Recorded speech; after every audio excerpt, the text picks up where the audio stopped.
Our motoring tip of the week concerns the onset of colder weather. Now, thanks to engine electronics and electronic fuel injection, cars today run just as well, start, perform, and run just as well at minus 20 Celsius as they do at plus 20 Celsius.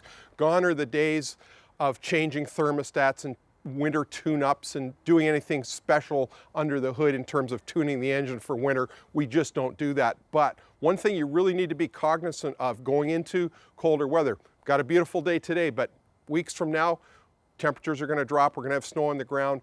One thing you want to make sure is that you haven't gone past any service intervals that your car requires. Are you past due for an oil change?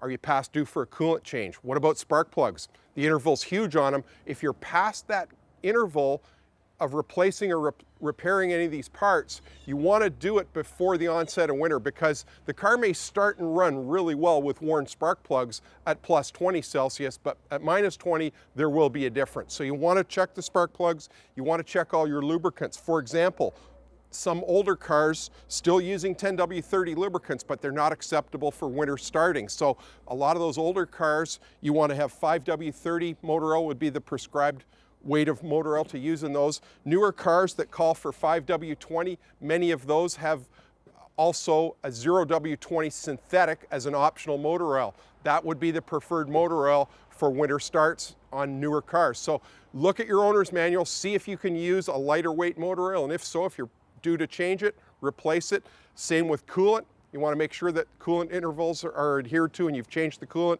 Make sure you've got winter washer fluid and not the pink summer fluid that just dissolves bugs and has no freeze protection. That's a big one. If you've ever put that in, drain it out in the fall, get rid of it, and put the winter solution in.